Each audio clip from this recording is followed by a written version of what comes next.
Hello, and welcome to our Community Impact Series with the Bedrosian Center and the Price School.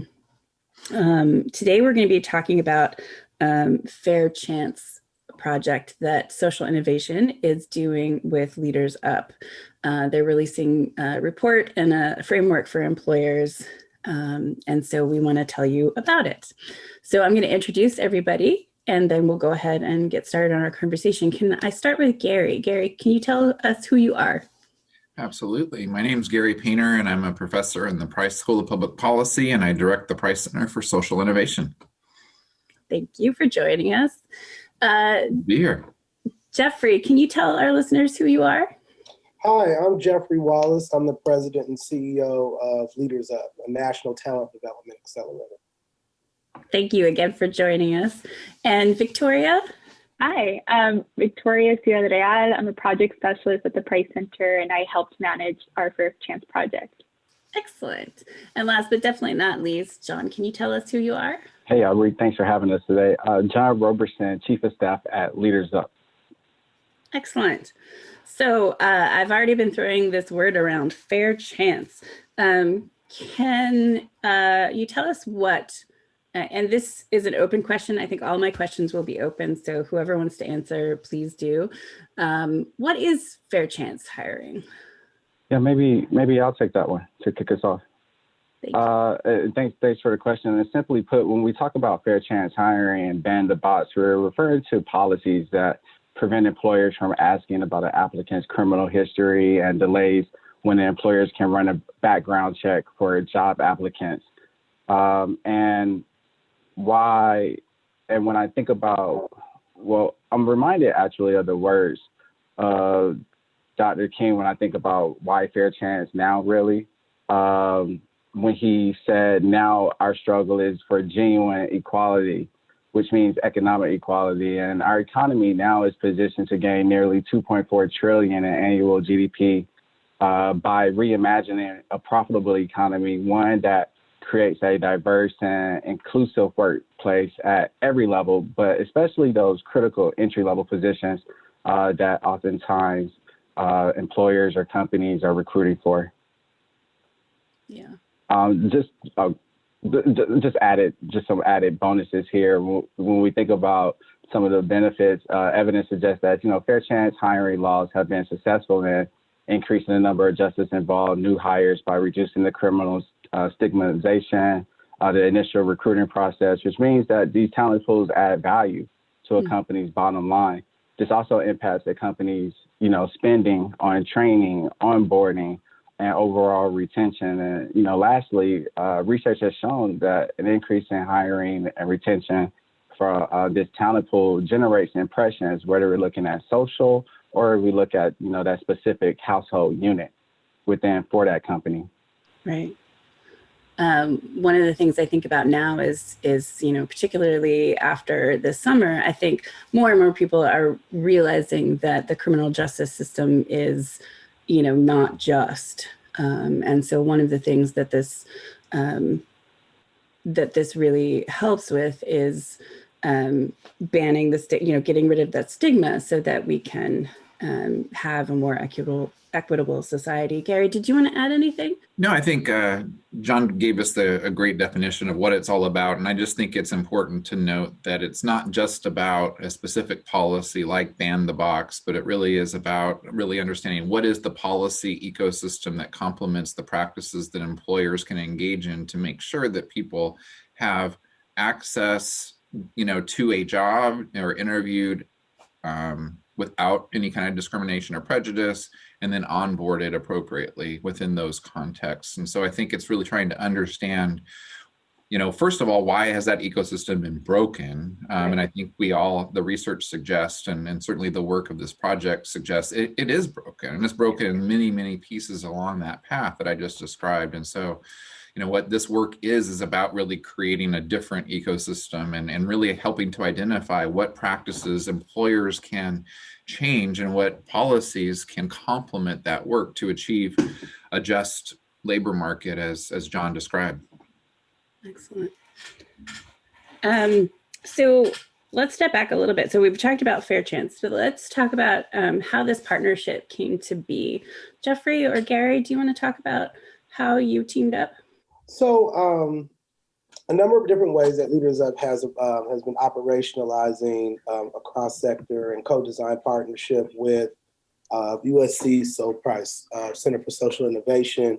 The initial effort was launched by co-applying for a California Workforce Investment Board's, it's the Accelerator Fund, which is focused on the state investing dollars in public-private partnerships that advance innovation across our multi-billion-dollar workforce development system across the state.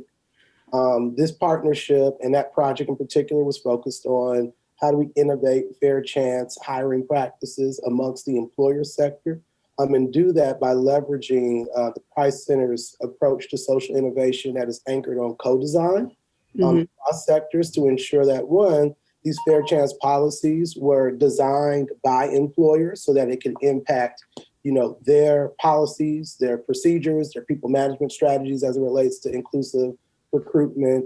But two, would give, the nonprofit sector and academia insights around how best to work with employers at scale to expand not just fair chance policies, but fair chance practices. Gary, anything I left out?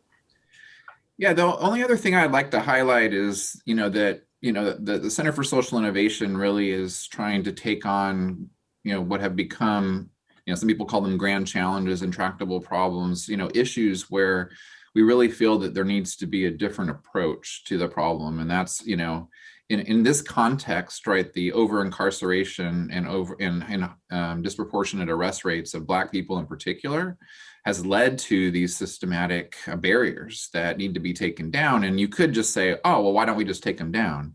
And we could have been doing that for the last 30 years and we haven't. And so in some ways, what we are noting is that these barriers have become so entrenched that we actually need to follow a new approach to social change. And that's what the emerging field of social innovation is all about. The other piece that I think is really important about our approach in the Center for Social Innovation is that we approach this work as a partner and, an equal partner, collaborative partner, not as an outside, expert or consultant that comes in or those kinds of things. And so what we first do is we look at who's doing this work. Right. And so in this space broadly, we've, of really trying to look at people who are 18 to 25 years old and are having various challenges. And in particular, as this project's about, specific barriers brought on by past policies and practices that have prevented what we were calling fair chance hiring and employment. As we worked with various partners, and when I had the opportunity to really get to know LeadersUp more, and John didn't mention, although he could have, that he is an alum of the Price School, one of our many, star alums out there working in the field. And the opportunity to kind of learn more about what they were doing, it was very clear that the work that we had done with the city and with another organization, LeadersUp, which was also working in this space with a different model, that their approach was so closely aligned with the type of work that we want to do. And then, our value add there is to kind of not only learn from what's happening, but to be able to speak to the academic audience, but yet be grounded in the work of, people who are on the front lines doing this, and so that the knowledge transfer can really go both directions. That's fantastic. And so that refers to the co-design that Jeffrey was talking about. So speaking of co-design, so Jeffrey mentioned that a lot of this was working with employers. So what were the first steps that you did to sort of work with employers to get this project started? Victoria, do you want to take that?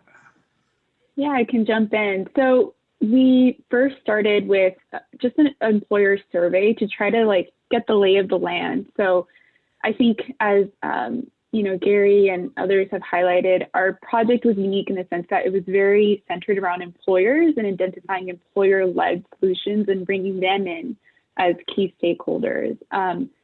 And so we released a survey to our network. LeadersUp has a really great and vast employer network. to try to understand, what are employers thinking? Is fair chance even something that they know about? Is it something they're thinking about? And from that survey, we really found that while respondents were, excited and thought it was a great opportunity, to expand employment opportunities to justice-involved youth, the actual best practices that thus far had been identified as fair chance policies and practices weren't really being implemented. And so that for us, gave, us an inkling that, there might be other things there that employers have not yet, thought about or have been brought in to discuss when it comes to making more inclusive hiring practices. And from there, we led some innovation labs that, really followed a design thinking model where we asked employers, so what are you doing? Where are there, we led them through exercises to help them think and reimagine where the opportunities were to kind of make things more inclusive. And that was sort of the process we took. It was very iterative. After each, new finding, we kept going back to the board. It's oh, let's ask, employers about this or about why. And so it was very interesting because, as Gary mentioned, it was very much a partnership, not just with LeadersUp, but also with employers that we ended up engaging with. What did you find the main barriers were? You're saying that they were interested, but there was a disconnect. What was causing that disconnect? I can lead and then others can definitely jump in. One of them was just overall education about the population, things like defining terms and also the nature of justice involvement, how that might potentially impact a person's opportunities, and also confusion about, what it means to be a fair chance employer versus an equal opportunity employer, which, people who are justice involved are not technically a protected class in that sense. And so sort of trying to demystify, what the unique needs might be for someone with justice involvement was something that we realized we had to work with and help provide those resources and level setting. I would also say that, we realized that a lot of employers have different needs, especially when thinking about small employers versus big employers. And so making sure that they felt empowered to take practices, but make them malleable to the unique organizational structure that they might be operating within, was also something really important. So trying to help them think through how things could align best with, the structures that they currently were operating within. I'll let others jump in, but those are the two that come into mind. Okay. Yeah, I'd like to add on to those points as well, Victoria. I think when we look at the biggest barriers, one that I think of initially from our initial learning, early in our initial learnings on the project was there wasn't a real common understanding or baseline for what fair chance hiring is exactly and what it really means for an employer in terms of recruiting, onboarding, and retaining talent. We found that most employers were familiar with ban the box, but I would say that many hadn't taken the time to fully understand or process how their recruitment or hiring processes may be limiting them from engaging a talent pool of talent with proven success record, valuable skill sets, or that are willing to learn on the job. I think a second barrier we identified early on, maybe it was after our first design thinking session there, was with employers, like Victoria spoke about, just their lack of knowledge and particularly their access to practical tools that they can use immediately to accelerate a recruitment strategy, such as language to include in a job posting or, that they can use on their social media feed or, other non-traditional, recruitment tactics that they may be implementing. And if I could just to add on there, I think this notion of kind of just this thinking, well, I'm an equal opportunity employer. Therefore, I'm doing what I need to do to be, a fair chance employer, as they may or may not have understood that. But, as both Victoria and John, referenced here, if what you post on your job ad is a critical first step, and while people typically would have some sort of equal opportunity statement, it made sense. And this is something that we hope to test as we go to the next phase of this work. And that's maybe a later question that you're going to ask, but, is like, maybe that's a space where we can actually test fair chance language in the job posting, right? And which is analogous to the equal opportunity posting, because we know that people who've experienced barriers, who have been arrested and or even convicted or incarcerated in their past, have been shot down multiple times. And so they're going to approach, an ad, potentially, we need to test this out, that shows that they're inclusive to fair chance differently than an ad that doesn't bring that up. And I think that's a really important, piece to this. And we uncovered that just from a policy standpoint and so forth, even around background checks, that if you've been arrested but not even convicted, and convicted but not even incarcerated, like, these can show up on your background check in ways that, we might think from a public policy standpoint they ought not to. If you got arrested but not convicted, why should that show up anywhere? Right. And so I think there's, again, complementary policy work that needs to happen around issues of expungement, issues of just kind of making sure that these systems aren't tagging people along the way. And I think employers had no idea that if someone was tagged, it could have been someone that was arrested, never convicted of anything. And they were perhaps treating them equally to someone who had been incarcerated for a violent crime for a decade or something like that. So those are just some of the features that, are examples of what was uncovered in the design thinking session that we can then act on.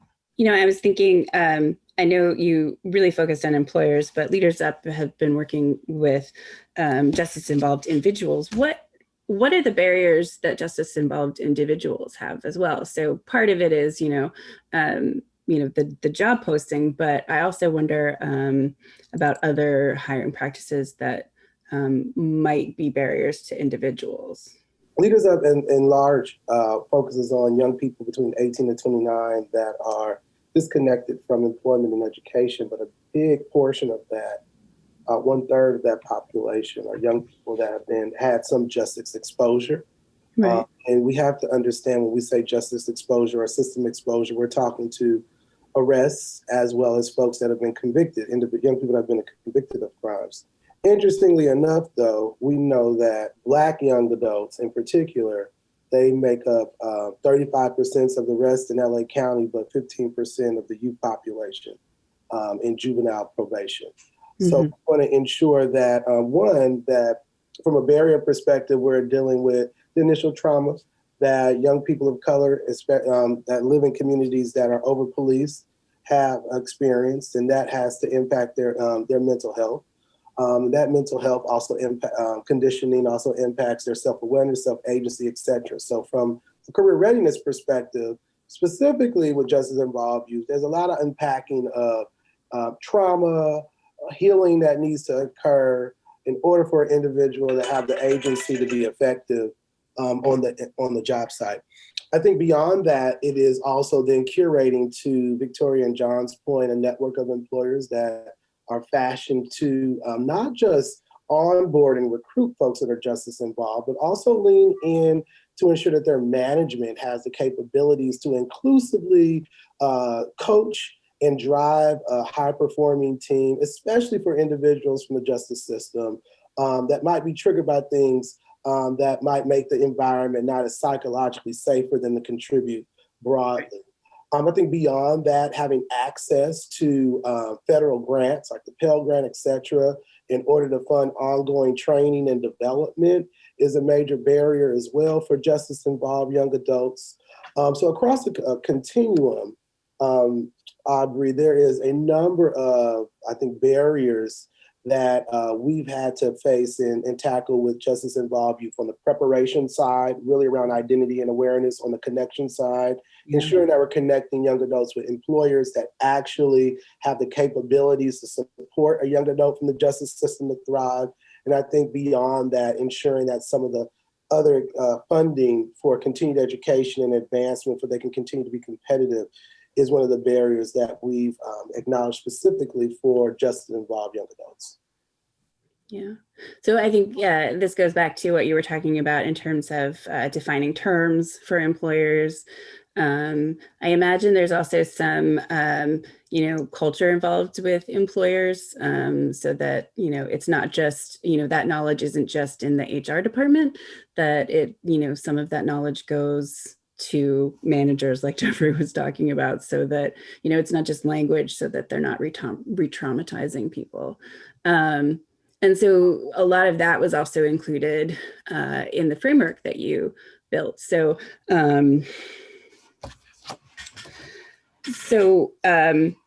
what were some of the solutions that employers thought of? I mean, we've already talked about some of them, but let's go back and do that again and really focus on some of the solutions that you co-created with employers. Yeah, I'll jump in. So I think Gary kind of talked about it already, but something that I think maybe we would have originally thought as obvious, like emerged organically around, developing more inclusive language. So helping employers create fair chance statements of their own that sort of mirror the mission of their own companies was a solution that kind of came up that I thought was just so interesting and fascinating, because it can be really powerful in signaling sort of this openness and inclusivity that, might be taken for granted, for example.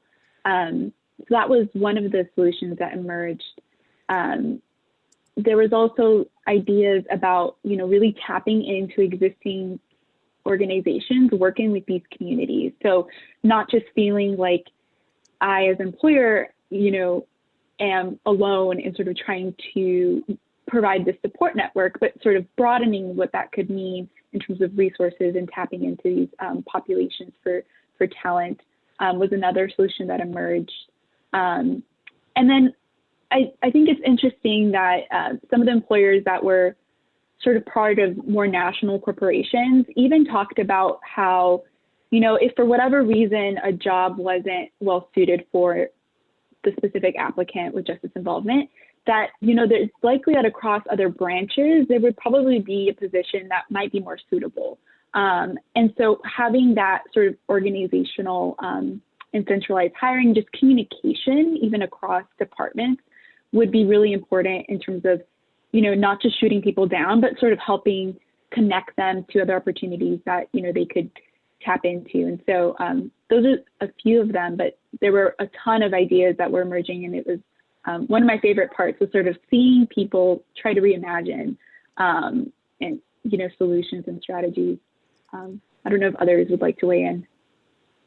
I'll expand on that one point, and I'll just offer another one that struck me as interesting. One, just on that point about kind of, there were many employers that kind of felt like, well, I want to at least have people like enter the door safely and assess them, but you know what? My jobs I can't offer to people that have a criminal justice background. If they've been incarcerated, I just can't do it. And as we worked in the shop, they began to think, well, there are certainly some job functions where I can't because I have a government contract. There might be security clearance, something like that, where we, that's a whole nother conversation about those kind of barriers. But there's actually other job functions where it's irrelevant. Like they actually don't need a security clearance. There may be entry-level jobs or maybe other jobs. And so I think those are some of those light bulb moments that I think are important, because it was just like a simple HR practice. If you've been arrested and convicted and incarcerated, you can't work for us. I'm sorry you can't, but that's just how it is. And then people realizing, you know what? There's actually many pieces of what we do where that sort of a blanket HR policy just doesn't make any sense. It's not appropriate. And it did mean in some cases where they would then have to go to their contractor potentially and say, listen, so that kind of again points to that these are really systems that are embedded in these kind of barriers.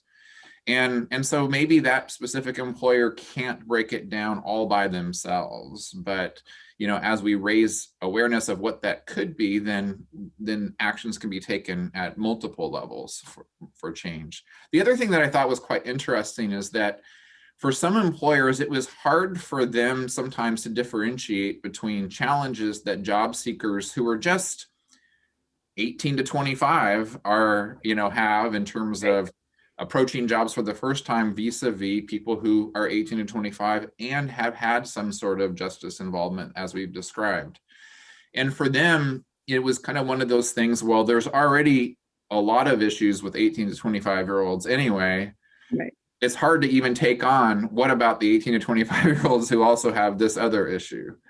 And so that part of the conversation kind of again spoke to, how important it is to kind of orient oneself as someone who's in HR to kind of recognize that if you are approaching kind of just like, well, this is a general issue for everybody, then you're actually going to implicitly disadvantage part of your talent pool. And so then you need to reorient. And so that, I think that was an important aha moment for many of our employers as well. One of the things that I'm hearing and appreciating is that, John, you spoke in the beginning about some of the sort of monetary benefits to employers, but it does sound also like this is also community building for employers, sort of gaining more trust in their communities, and having more communication even within the company itself, but with other community organizations, and having a better understanding of sort of where they live, and that's that's pretty awesome. So the purpose of your project, then, what was the product of this part of the project? I know that you're going to be doing some more work, but what have you created for employers? Well, we've done a few things, and certainly Victoria, John can speak. John, if you want to jump in now, but there's kind of the layers of things. So one of the things we wanted to do is to advance an employer framework so people can kind of look at that, think about it on their own, and then act on it internally. But that's actually not all we want to do. I think what's different about kind of, again, from an academic institution perspective, is that might fit into kind of traditional ways of doing things, right? We learn things and so forth. We put out the findings and we just hope people, make it their own. Whereas we want to do more than that. We actually want to take those next steps with employers to walk with them as they pilot new practices that were advanced in the framework. And that puts us in a position to iterate around those pilots. So if someone's trying a new job ad, if someone's trying a new interview protocol, if someone's doing that, and we can get actually rapid feedback back into the system, move back to a co-design lab after we've begun to pilot at small scale, then we can actually advance more promising practices. And so that's the next step. That it is true the pandemic has slowed down that step in terms of our research, and we will be there. But that is really the most immediate next step that I'm hopeful for, is to walk with employers as they pilot these practices. Thank you, Dr. Painter. And just to add on to that, so our framework and publications we're releasing are designed with exactly that in mind.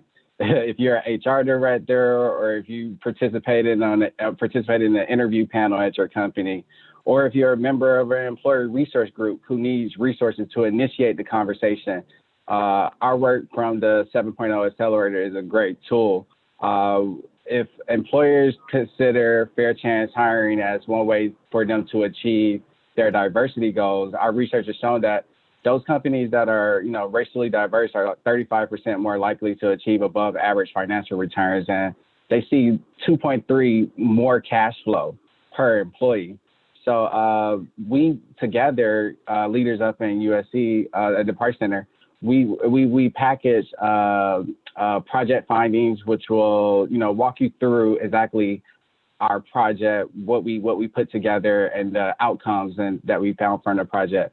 The Price team has developed a policy brief and a literature review that covers the spectrum of fair chance, and then together we co-created a employer framework, again intended to be a practical tool that employers could use today to, again, reevaluate, reimagine their current strategies and how they can now continue to evolve those to remain competitive amongst the shifting demographic and the future economy that we're seeing shift before our eyes now. Victoria, do you have anything you wanted to add here?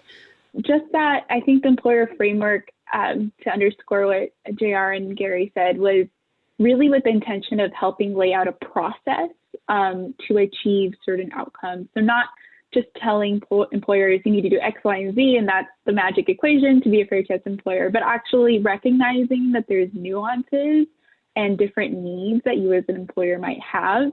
And so the framework is intended to provide that sort of process for you to even reflect on those needs and that mission and how fair chance could be, integrated as part of that. And so it's been really great working with this team and sort of providing that process because, we would want other employers to have their own aha moments, right? And so we think the framework can really help them think through things in a slightly different way. Excellent. Is there anything that we haven't addressed that we should before we talk about the future? There's something that occurs to me that it's interesting. I know I've spoken to our colleagues at LeadersUp about it a little bit, and John has referenced, in many ways, the lost potential that exists in our economy for firms, et cetera, because they're not, kind of going all in on, diversity and inclusion practices, fair chance practices, and so forth. But the question that, I think is worth considering is, well, why haven't we done that? I'm trained as an economist. And if you're what I'll call an Adam Smith economist, then you believe there's no $50 bills lying on the ground. People would have picked them up already. Why, to actually even make a statement like, that there's money lying on the ground that employers aren't accessing is an anathema to the Adam Smith economist.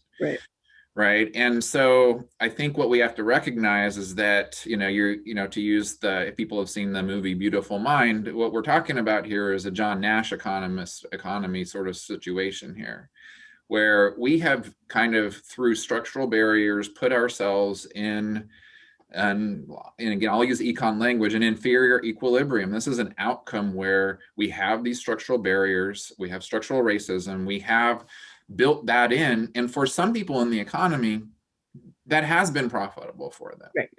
Mm-hmm. Right. And there are probably even somewhere for them, maybe it's even more profitable because of kind of their clients and consumer base and so forth. However, it could be just that they got stuck there and they don't even know because they haven't been able to envision what else might be there. And so it's just kind of like we've been doing this, and so I'm not even opening my eyes. And that's part of the John Nash economics in some sense. You can get stuck in these equilibria that are inferior to other opportunities. And so I think part of what we're doing here is we're noting there is money out there, as John kind of outlined there, and a lot of the work LeadersUp have done to identify that. We have to think about what are those structures that we have to break down to activate and to move us into that moment where we actually see that, as you adopt these practices, you're like, wow, I'm actually more profitable. And until you start doing it, and then you have, 2 firms do it, and then you have 10 firms do it, then you have 100 firms do it, all of a sudden you realize, actually, this is better for all of us and is better for the economy. It's better for people who are working for us. It's better for the community. And that's in part this tension that I feel like it's worth talking about, and as an economist, I can speak to it, and I don't know if the analogy is correct, the Adam Smith versus the John Nash kind of economist, but I think it's important to keep in mind because there is a bias in our business schools and our economics departments. We were all trained on Adam Smith economics first, and therefore it's really hard for us to envision if there was money to be made, why haven't we already made it?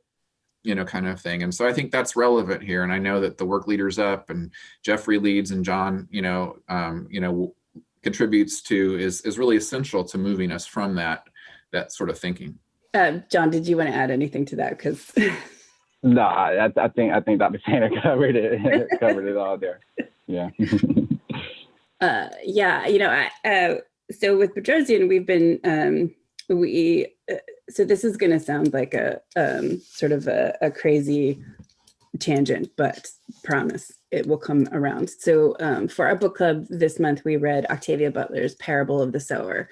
And in that, it's a dystopian fiction. It was written in 1993, but she predicts more inequality from 1993.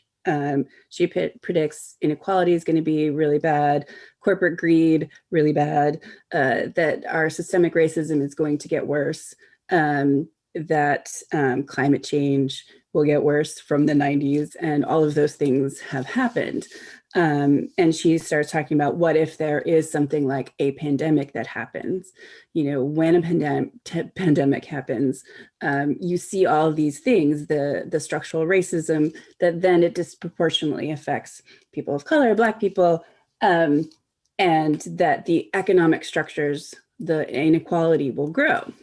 And so her point in this whole book is that change, that if we work together and really think about what has happened in the past and how that's affecting our present, that we can use that information to then move forward and build something better, which is how I would also summarize what you are doing, which is looking at the state of things, seeing how it has affected the present, and then finding ways that you can move forward in a more inclusive and way that it benefits everyone. So I'm really— I might ask my colleague Jeffrey to kind of comment on that a little bit, because he articulates quite well the analogy around climate change and corporations in that space, and what that might mean for the type of work that we do. Jeffrey, can you jump in on that? Absolutely. I think we're at a point in time where the pandemic has pulled back the covers on how structural racism is impacting communities of color, particularly Black, Indigenous people of color communities and other marginalized communities. Mm-hmm. That, coupled with the civil unrest, put a lot of pressure on corporate America to take leadership to, quite frankly, address the sentiments and concerns of a growing consumer base that they have to grapple with as America shifts into a multicultural dominant economy and society. And Gary and I were talking maybe about a week or two ago about how, corporations have a herd mentality as it relates to really moving in a direction as a group. And similar to the I think, sustainability movement across corporate America, it took a few market leaders, sector leaders, industry leaders across corporate America to adopt practices around sustainability to prove the cost benefit analysis was in the positive effects on the bottom line. And then that movement started to spark a broader snowball effect across the private sector. Well, we believe we're in that very same moment in time when it comes to diversity, equity, and inclusion, and more importantly, really urging employers to take a position of being an anti-racist employer. Yes. It really means that you have a proactive stance around addressing any policies, practices, or people management strategies that exacerbate disparities amongst Black, Indigenous people of color and their white counterparts within a work site, workplace culture, et cetera. We believe that sparking a movement with executives and Fortune 500 companies that can signal to the rest of America that this is profitable, but also this is the moral thing to do, and also this is how you become competitive in a global economy with some sustaining power. We jokingly say companies that adopt anti-racist practices will be the Netflix of their sector and not the Blockbuster, because they're committed to adapt with the marketplace. I love that. I think that's great. Okay, so before we end, what are your next steps in this partnership? I mean, you talked about, testing job descriptions and that sort of thing. And that would be continuing to work with employers. What else are you looking to do? Yeah, so we just love working with LeadersUp. So we're also expanding some of the similar type of work, but to also look at populations sort of experiencing housing precarity. So thinking about the population experiencing homelessness, but also those who might be instably housed, and sort of what does it mean to bring employers on board to, make employment opportunities, but also retention and, support more inclusive to these populations. I think, there's a lot of conversation about eviction moratoriums and sort of a potential wave of people, falling into homelessness. And, you know, when we think about creating, you know, a network or, you know, infrastructure support for our most vulnerable, that needs to include stakeholders like employers. And so we've learned a lot from our Fair Chance work, and we think that we can start to continue to bring this work and, you know, partnerships to other spaces. And so we're really excited to work with employers and also LeadersUp in that space. I'll let others weigh in, but that's sort of the other next phase that we have going on. The challenges of a room we're not all in together to give those. Right.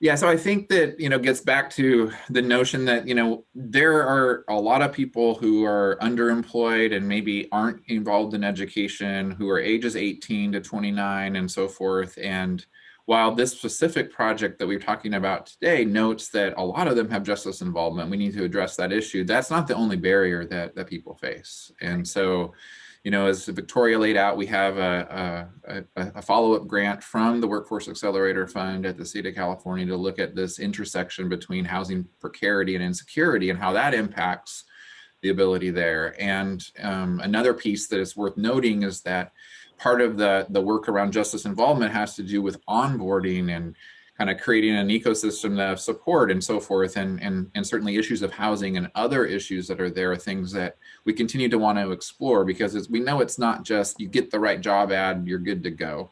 You're not going to be just the inappropriate protocol. All those are important, but it's also, you know, as you bring people in, you know, not just that they're 18 to 29 years old, but that they have particular sets of issues that are happening outside, you know, figuring out what the role of firms are, what the role of a public sector safety net ought to be. So, you know, as we know, if you had a universal healthcare system, then that changes the burden on employers in ways that could be important. So we're really thinking hard about this intersection between public policy and practices for employers that can really complement each other, as opposed to kind of be burdens on each other, so that we can actually, you know, move the population of people who are underemployed or not educated. In this country, we refer to that population as opportunity youth, into a position where people have pathways to living wage careers. Yeah, and Dr. Payne, if I can add on to that too, when we talk about that intersection of policy and employer practice, I think one of the critical things that we know is that we got to get this into the hands of employers. And one of the ways that we're looking to do that is through at LeadersUp, we have a network of employers called the Evolve Employer Network, which is made up of influential private sector leaders committed to creating anti-racist and an inclusive economy, like Jeffery spoke to. But it's essential to get this in their hands and equip them with these tools, so then that we can start moving the needle and having these impactful conversations and at the critical levels to actually see that change happen within, you know, whether you're a Fortune 100, 500 company, or if you're a small business with under 30 employees. You know, the way that the framework that we built is applicable to any size company and can benefit from this. That's fantastic. I just want to add one thing. A couple of weeks ago, I interviewed Daniel Flaming from the Economic Roundtable, and they've released a report comparing and sort of predicting what will happen after COVID pandemic, after the eviction moratorium is done, that in 2008, after the recession, that the joblessness that was created through the recession actually created more than 3 years of homelessness. And that this is going to be worse. And so I think there's this connection with what you're doing that will help prevent some of that. So this is really great. And let's get this into the hand of as many employers as we can. Anything else before we go ahead and close? I really thank you all for joining us. This is a great project. I'm looking forward to what else comes through. Thank you all. I really appreciate it. Thank you so much, Aubrey. Thank you, Aubrey. Thank you. Thanks.